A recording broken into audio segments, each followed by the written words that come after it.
গণহত্যার তথ্য গোপন করতে ইন্টারনেট বন্ধ করেছিলেন পলক, বললেন চিফ প্রসিকিউটর। আয়নাঘর ছিল র্যাবে, স্বীকার করে ডিজির দুঃখ প্রকাশ।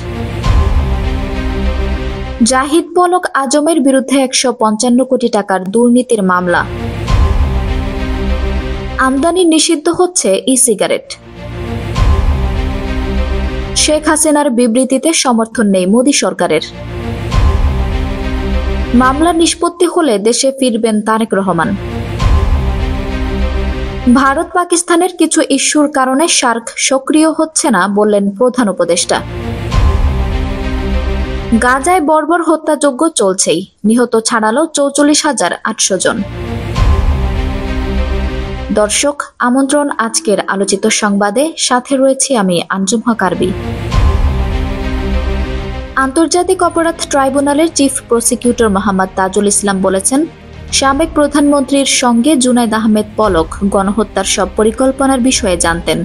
এসব হত্যাকাণ্ডের তথ্য যাতে সারা দুনিয়া ও দেশের মানুষ না জানতে পারে সেজন্য ইন্টারনেট বন্ধ করে দিয়েছিলেন। জুলাই-আগস্টে তিনি ইন্টারনেট সেবা বন্ধ করে গোটা দুনিয়া থেকে বাংলাদেশকে বিচ্ছিন্ন করে রেখেছিলেন। এসব পরিকল্পনার বিষয়ে বিস্তারিত তথ্য উদ্ঘাটনে তাকে জিজ্ঞাসাবাদ করার নির্দেশ দিয়েছেন আন্তর্জাতিক অপরাধ ট্রাইব্যুনাল।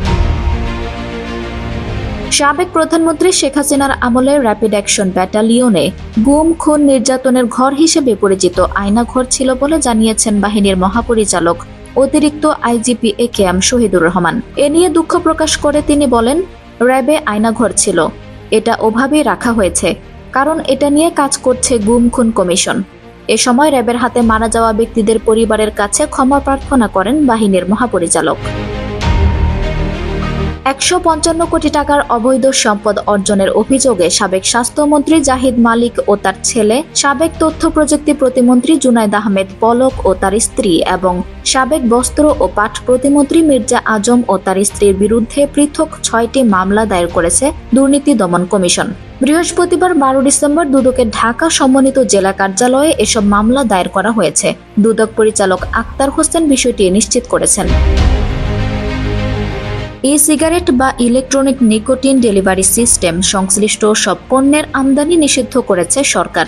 বাণিজ্য মন্ত্রণালয়ের আমদানি নীতি আদেশে আমদানি নিষিদ্ধ পণ্য তালিকায় ই সিগারেট অন্তর্ভুক্ত করার প্রস্তাব অনুমোদন দিয়েছে উপদেষ্টা পরিষদ। বৃহস্পতিবার প্রধান উপদেষ্টার কার্যালয়ে উপদেষ্টা পরিষদের বৈঠকে এ অনুমোদন দেওয়া হয়।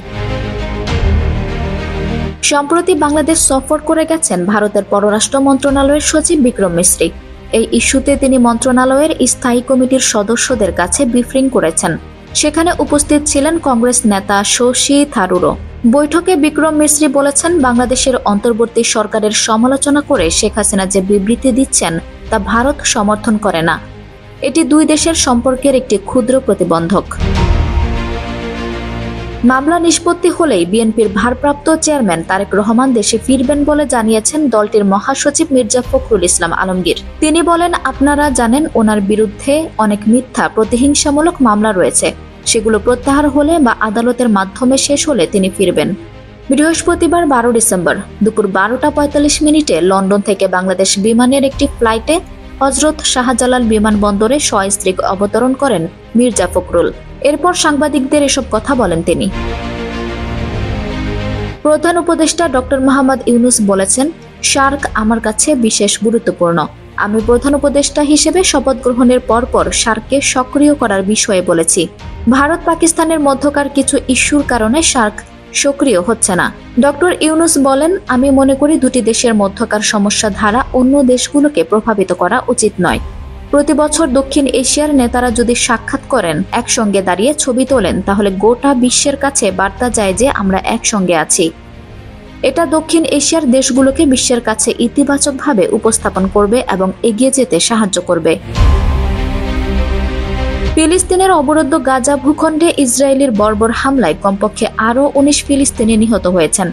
এতে করে উপত্যকাটিতে নিহতের মোট সংখ্যা ৪৪,৮০০ ছাড়িয়ে গেছে। এছাড়া গত বছরের অক্টোবর থেকে চলা এই হামলায় আহত হয়েছেন আরও লক্ষাধিক ফিলিস্তিনি।